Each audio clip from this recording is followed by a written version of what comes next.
নমস্কার, astrologer S Kumar. আশা করি আপনারা সকলে ভালো আছেন। আজ আমরা জাতিকাদের জন্মছকে কিছু গ্রহ যুক্ত থাকলে তাদের কি ফল হতে পারে এই নিয়ে একটু আলোচনা করব। তার আগে আপনাদের বলি, আমার এই চ্যানেলটি যদি আপনাদের ভালো লাগে, আপনাদের কাছে আমার বিনীত অনুরোধ রইল আপনারা একটু সাবস্ক্রাইব করবেন এবং লাইক করবেন। আপনাদের মতামতও পাঠাতে পারেন এবং আপনাদের যথাসাধ্য আমি চেষ্টা করব, যদি খুব প্রবলেম হয় সেটা আপনাদের আমার কাছে সাহায্য চাইলে, অর্থাৎ আপনাদের জন্মছক পাঠালে বা ডেট অফ বার্থ পাঠালে আমি চেষ্টা করব যাতে একটু সমাধান করে দেওয়া যায়। আপনারা আমার সঙ্গে থাকুন এবং জ্যোতিষের নতুন নতুন এবং সঠিক পদ্ধতিগুলো, সঠিক জিনিসগুলো জানার জন্য আমার চ্যানেলের সঙ্গে থাকুন। ধন্যবাদ। তাহলে আসা যাক আমাদের মূল পয়েন্টে।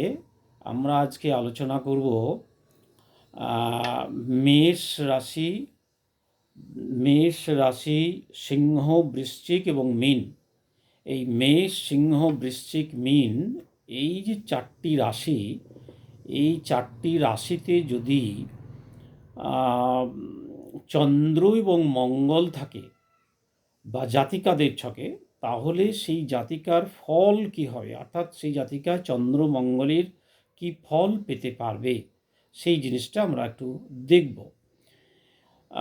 মেষ রাশি হচ্ছে চর ঘর এবং অগ্নিঘর, এবং এই রাশিগুলো বেশিরভাগই অগ্নি রাশি, মীনটা জল রাশি। তো মীন রাশিতে এবং সিংহ রাশিতে রবির ঘর, বৃশ্চিক মঙ্গলের ঘর এবং মীন হচ্ছে বৃহস্পতির ঘর। তো এই ঘরে চন্দ্র এবং মঙ্গল যদি একসঙ্গে থেকে যায় তাহলে কি ফল ফলতে পারে, এর ফল, এবং শুধু তাই নয়, একটা ডিগ্রিটা আপনাদের দেখতে হবে। এই ডিগ্রিটা যদি 2, 11, 10, 28 ডিগ্রির মধ্যে থাকে, 2, 11, 20, 28, 2, 11, 20, 28 এই ডিগ্রির মধ্যে যদি থাকে তাহলে ফলটা কিন্তু খুব শুভ হবে না। এক্ষেত্রে আপনাকে একটু সচেতন থাকতে হবে। আপনার রাগ বলুন, গুসা বলুন, জেদ বলুন, উদ্যম বলুন, এইগুলোকে কন্ট্রোল করার জন্য আপনাকে একটু উদ্যোগী হতে পারে। চন্দ্র হচ্ছে মন এবং মানসিকতা, এবং মঙ্গল হচ্ছে উদ্যোগ, সেনাপতি গ্রহ এবং তামসিক গ্রহ। এই মঙ্গল তাহলে পরিচালিত করবে কাকে? মনটাকে।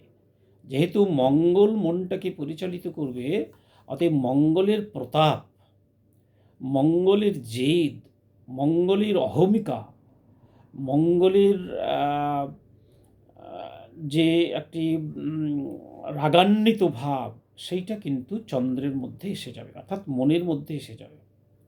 উদ্যম থাকবে, উদ্যোগ থাকবে, ছটফটে হবে, সবই ঠিক আছে, কিন্তু এইটা আপনাদেরকে ভিন্ন পথে পরিচালিত করে দিতে পারে। এটি হচ্ছে এই যোগফলের একটু সমস্যা। কি হবে যে 32 বছরের পর এই আপনার জীবনে কোথার থেকে যেন একটা হাহাকার নেমে আসতে পারে। এবং 32 বছর বলে 32 বছরই হবে না, হয়তো দেখা গেলো এধার ওধার হলো একটুখানি। তো এই বয়সের পর থেকে জীবনে বেশ ভালোই চলছিল, অথচ কোথার থেকে কি হলো, জীবনটা যেন একটু বিপর্যস্ত হয়ে গেল। এই বিপর্যস্ত ভাবটা কেন হলো? মঙ্গলের ওই যে দাম্ভিকতা, মঙ্গলের সেনাপতি সুলভ মানসিকতা, মঙ্গলের কারো কাছে মাথা হেট না করার মানসিকতা, নিজেকেই সর্বশ্রেষ্ঠ মনে করা, এগুলো রবি এবং মঙ্গলের মধ্যে প্রবলভাবে থাকে। বৃহস্পতির মধ্যেও থাকে। বৃহস্পতি খুব বুদ্ধিমান গ্রহ, তো ও জানতে দেবে না, কিন্তু মঙ্গল জানিয়ে দেবে যে আমি ভাই এই, আমি ভাই ওই। অর্থাৎ মঙ্গলের মধ্যে এই যে মাথা হেট না করার একটা প্রবল প্রতাপী মানসিকতা, এইটা কিন্তু মনটাকে ক্ষতিগ্রস্ত করবে। সুতরাং ওই হাহাকারটা জীবনের মধ্যে আপনার এসে যাওয়ার সম্ভাবনা। স্বামীর সঙ্গে মন যদি চন্দ্র হয়, তাহলে মঙ্গল কিন্তু জ্যোতিষশাস্ত্রে স্বামী হিসেবে কল্পনা করা হয়, অর্থাৎ মঙ্গলকে স্বামী হিসেবে ধরা হয়। অতএব স্বামীর সঙ্গে একটা মতবিরোধ, চন্দ্র কিন্তু ছেদ, চন্দ্র কিন্তু পরিবর্তন, চন্দ্র কিন্তু ঠক, অর্থাৎ প্রবঞ্চনা, ডিসিভনেস। এই চন্দ্র যেখানে থাকবে সেখানে কিন্তু আপনি ঠকতে পারেন বা আপনি ঠকাতে পারেন। তাহলে চন্দ্র মঙ্গল রয়েছে, আপনার স্বামী কারোর দ্বারা ঠকতে পারে বা আপনি ঠকতে পারেন স্বামীর দ্বারা, কিংবা আপনি যে কোনো মানুষের দ্বারা প্রবঞ্চিত হতে পারেন।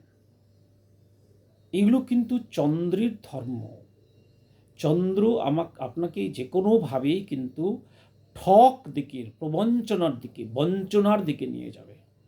সে যেভাবেই হোক না কেন, বঞ্চনা আপনাকে, বঞ্চিত আপনাকে হতেই হবে, বঞ্চনা আপনাকে পেতেই হবে। অতএব স্বামীর সঙ্গে একটা তীব্র মতবিরোধ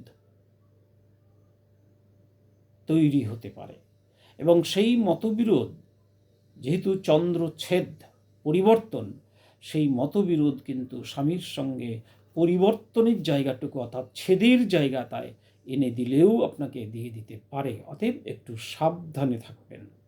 বেশি তর্ক বিতর্ক, জেদ, এইগুলো থেকে নিজেকে একটু সামলে রাখবেন, তাহলে দেখবেন অনেকটাই আপনি নিজেকে কন্ট্রোল করতে পারছেন এবং পরিস্থিতি অনেকটা কন্ট্রোল হয়ে যাচ্ছে। চামড়া অর্থাৎ ত্বকের সমস্যা হতে পারে, লাংসের সমস্যা হতে পারে, বুকের সমস্যা, অর্থাৎ লাংস ফাংস হলে বুকের সমস্যাগুলো হয়, এটা হতে পারে। বক্ষব্যাধি হতে পারে, এইগুলো, এবং দাঁতের সমস্যা হতে পারে। এই সমস্যাগুলো কিন্তু আপনাদের জীবনে আসতে পারে। তাহলে দাঁতের সমস্যায় আপনি ভুগতে পারেন, কাতর হতে পারেন। বক্ষ সমস্যা মানে যে কোনোভাবে ঠান্ডা ফান্ডা লাগা, লাংসের দোষ হওয়া, এগুলো হতে পারে। আরেকটি যেটা বললাম যে ত্বকের সমস্যা হতে, নানানভাবে কোথার থেকে হুটহাট করে ত্বকের সমস্যা এসে গেল, আপনি জানতেনই না যে এই সমস্যা আপনার ছিল না কোনো দিন, অথচ ত্বকের সমস্যা এসে গেল, এটা হতে পারে। এখন একটু সাবধানে থাকবেন, কোনো অনাগত ব্যক্তিকে জীবনে প্রবেশ করতে দেবেন না। অর্থাৎ যার আসার কথা নয়, চেনেন না, হঠাৎ বা পরিচিত হলো বা মেলামেশা হলো, তাকে কিন্তু জীবনে খুব একটা গুরুত্ব দেবেন না। তাহলে এই অনাগত ব্যক্তি জীবনে প্রবেশ করলে তাকে যদি আপনি একটু বেশি গুরুত্ব দিয়ে ফেলেন, তাহলে কিন্তু জীবনে ঝঞ্ঝাট এসে যেতে পারে। সুতরাং এই অনাগত ব্যক্তির সম্পর্কে একটু সাবধানে এবং সচেতনে থাকবেন। যৌবনের সেই কুসুম শোভিত জীবন, সেই কুসুম শোভিত জীবনটা যেন মরুভূমির মতো মনে হবে, অর্থাৎ অনেকটাই কিন্তু ক্ষতিগ্রস্ত হয়ে যেতে পারেন। চন্দ্র এবং মঙ্গলের এই যোগ, এর সঙ্গে যদি রাহু যুক্ত হয়, তীব্র ক্রোধ জন্মাবে, হুটহাট রেগে যাবেন। রাহু যদি যে কোনোভাবে কানেক্টেড হয় এর সঙ্গে, এই যোগটির সঙ্গে, চন্দ্র এবং মঙ্গলের সঙ্গে, তাহলে এই সমস্যা আরও বর্ধিত হবে। অতএব একটু সচেতন থাকবেন, অ্যালার্ট থাকবেন, এবং নিজেকে যে সমস্ত বিষয়গুলো বললাম একটু সতর্ক থাকবেন, তাহলে দেখবেন পরিস্থিতিটাকে অনেকটাই মানিয়ে চলতে পারছেন। জেদটা কম করবেন, অনাগত ব্যক্তিকে গুরুত্ব কম দেবেন, এবং খালি পায়ে যদি হাঁটতে পারেন, বাড়িতে যখন থাকবেন সেই সময় খালি পায়ে হাঁটুন, সেটাও অনেকটা মঙ্গলটা কী হবে, অনেকটা আপনার পক্ষে আসবে। এইগুলো করবেন, ভালো থাকবেন। ভালো থাকুন, সকলে আনন্দে থাকুন, খুশিতে থাকুন। নমস্কার, ধন্যবাদ।